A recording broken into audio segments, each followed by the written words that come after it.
Hello বন্ধুরা, সবাই কেমন আছেন? আপনাদের দোয়া ও আল্লাহর অশেষ রহমতে আমিও ভালো আছি।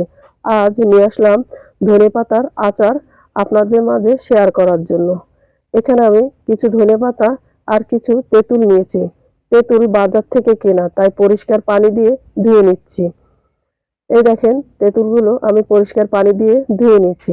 ধুয়ে নেওয়ার পরে এখানে একটু পানি দিয়ে তেঁতুলগুলো ভালো করে কষলে নিচ্ছি।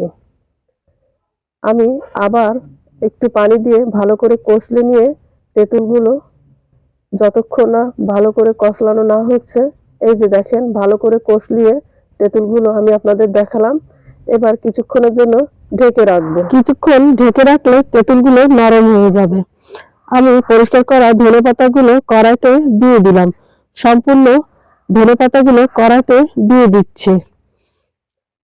আপনারা আমার মতন ভুল করবেন না। আমি ধনেপাতাগুলো কুচি করতে ভুলে গেছি। আপনারা অবশ্যই ধনেপাতাগুলো কুচি করে নেবেন। আমি সম্পূর্ণ ধনেপাতাগুলো কড়াইতে দিয়ে দিলাম। তারপর একটা ঢাকনা দিয়ে ঢেকে দিচ্ছি। কিছুক্ষণ জাল করে নেব। আমি এখানে 3টে রসুন নিয়েছি। আমি আপনাদের আবার একটু দেখাচ্ছি। ধনেপাতা থেকে অনেক পানি বের হয়েছে। পানিটা ভালো করে নেড়েচেড়ে শুকিয়ে নিতে হবে। আমি আবারও কিছুক্ষণের জন্য ঢেকে দিচ্ছি। কিছুক্ষণ ঢেকে দেওয়ার পরে দেখেন পানিটা একদম শুকিয়ে গেছে। এবার ভালো করে নেড়েচেড়ে আমি একটা পাত্রে নিয়ে নিলাম। সম্পূর্ণ ধনেপাতাগুলো আমি একটা পাত্রে নিয়ে নিচ্ছি। এই দেখেন ধনেপাতাগুলো আমি একটা পাত্রে নিয়ে নিলাম। এবার ধনেপাতাগুলো ঠান্ডা হওয়ার জন্য আমাকে কিছুক্ষণ অপেক্ষা করতে হবে। এই দেখেন ধনেপাতাগুলো ঠান্ডা হয়ে গেছে। এবার আমি একটা শিলপাটা নিলাম ধনেপাতাগুলো বাটার জন্য।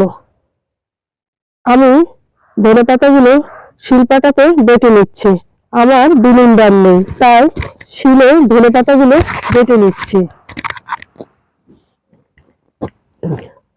আমি শিলে ধনেপাতাগুলো বেটে নিচ্ছি।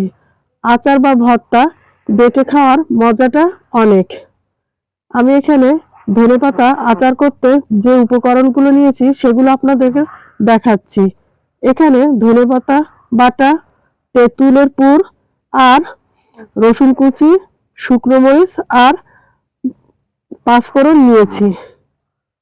এবার একটা কড়াইতে সরষের তেল দিয়ে দিচ্ছি। 1 কাপেরও বেশি সরষের তেল দিয়ে দিচ্ছি। এবার কুচি করা রসুন সরষের তেলের মধ্যে দিয়ে দিচ্ছি। আমি যখন সরষের তেল কিনতে গেলাম তখন দোকানদার আমাকে সরষের তেলের গুণের কথা বলেছে। আমি দোকানদারকে বললাম, ভাই আমাকে ভালো সরিষার তেল দেন।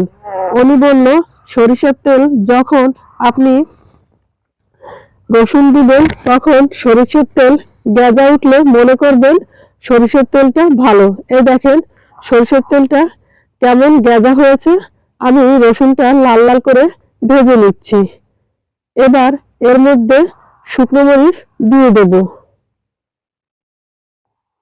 আপনারা যে যেমন ঝাল খান তেমন দিবেন, তবে আমি একটু বেশি শুকনো ঝাল দিলাম। এই যে শুকনো ঝাল আমি একটু বেশি করে দিচ্ছি। এবার একটু পাঁচফোড়ন দিয়ে দেব। পাঁচফোড়ন আর রসুনের সেন্টটা আমার খুব ভালো লাগে। আপনাদের কার কার ভালো লাগে আমাকে কমেন্ট করে জানাবেন। এই দেখেন রসুনটা লাল হয়ে গেছে। এবার এর মধ্যে তেঁতুলের পুরটা দিয়ে অনবরত নাড়তে হবে।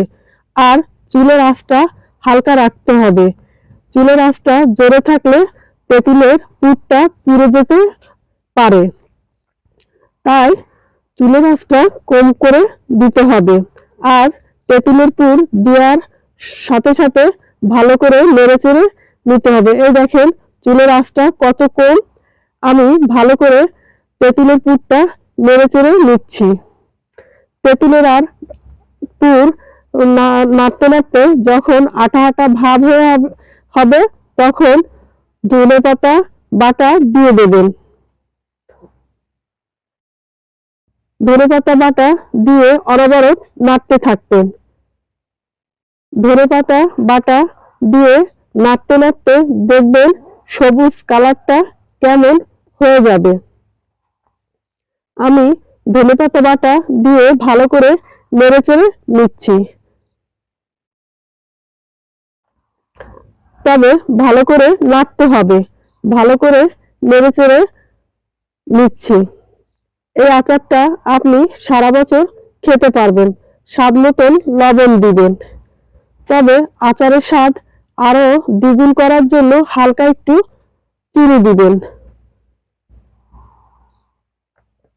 আমার ভয়েসটা আজ অন্যরকম লাগছে।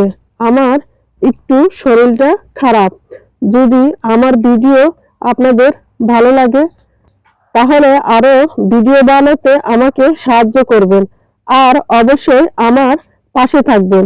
এই দেখেন ধনেপাতা বাটা আমি এখনো নাড়াচাড়া করছি, ভালো করে নেড়েচেড়ে। এই দেখেন ধনেপাতার কালারটা কেমন হয়ে গেছে। এবার যখন আটা আটা ভাব হবে তখন ধনেপাতা বাটা একটা বাটিতে নামিয়ে নেবেন। চুলের আঁচটা আমি এখনো আগের মতনই রেখে দিয়েছি। এবার ধনেপাতা আচার আমি একটা বাটিতে নিয়ে নিলাম। এর উপরে হালকা একটু গরম সরিষার তেল গরম করে দিয়ে দিয়েছি। আলহামদুলিল্লাহ, এই দেখেন আচারটা কত না লোভনীয় হয়েছে। ভিডিওটা ভালো লাগলে শেয়ার করবেন আর এরকম ভিডিও বানাতে আমাকে সাহায্য করবেন। আল্লাহ হাফেজ।